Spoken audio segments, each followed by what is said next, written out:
আসন্ন টি-20 বিশ্বকাপ খেলতে হলে ভারতে গিয়েই খেলতে হবে, নয়তো টুর্নামেন্ট থেকে বাদ পড়বে বাংলাদেশ।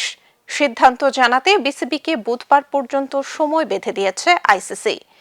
আইসিসির পক্ষ থেকে আনুষ্ঠানিক কোনো মন্তব্য না এলেও ক্রিকেট বিষয়ক ওয়েবসাইট ক্রিকইনফো এবং ভারতীয় নানা গণমাধ্যম জানিয়েছে এমন খবর। তবে আইসিসি জানায়, বাংলাদেশ বিশ্বকাপে না খেললে তাদের জায়গায় খেলবে বিশ্বকাপে সুযোগ না পাওয়া দলগুলোর মধ্যে সর্বোচ্চ র্যাঙ্কিংধারী স্কটল্যান্ড।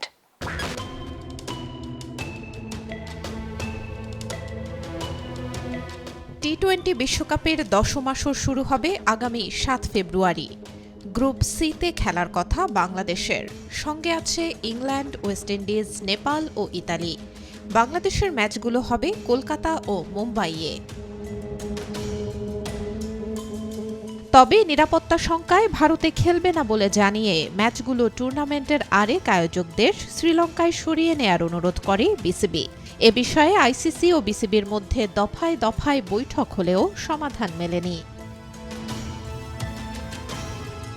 এক বিবৃতিতে বিসিবি জানায়, শেষ আলোচনায়ও বিসিবি আনুষ্ঠানিকভাবে আইসিসির কাছে বাংলাদেশের ম্যাচগুলো শ্রীলঙ্কায় স্থানান্তরের অনুরোধ জানায়। এমনকি আইসিসির সঙ্গে আলোচনায় বাংলাদেশ গ্রুপ বিতে থাকা আয়ারল্যান্ডের সঙ্গে গ্রুপ অদলবদল করারও প্রস্তাব দেয়। এই অবস্থায় আইসিসি বিসিবিকে জানায়, টি-20 বিশ্বকাপের ম্যাচ ভারতেই খেলতে হবে, নয়তো টুর্নামেন্ট থেকে বাদ পড়ার ঝুঁকি নিতে হবে। এমন একটি খবর ছড়িয়ে পড়ে ভারতীয় নানা সংবাদ মাধ্যমে। আইসিসি আনুষ্ঠানিকভাবে কোনো মন্তব্য না করলেও ক্রিকেট বিষয়ক ওয়েবসাইট ক্রিকইনফো এবং অন্যান্য ভারতীয় গণমাধ্যম জানায়, বিসিবিকে সিদ্ধান্ত জানানোর জন্য বুধবার পর্যন্ত সময় বেঁধে দেওয়া হয়েছে। তবে আইসিসি থেকে জানানো হয়েছে, বাংলাদেশ বিশ্বকাপে না খেললে তাদের জায়গায় খেলবে স্কটল্যান্ড। বিশ্বকাপে সুযোগ না পাওয়া দলগুলোর মধ্যে সর্বোচ্চ র্যাঙ্কিংধারী এই দেশটি।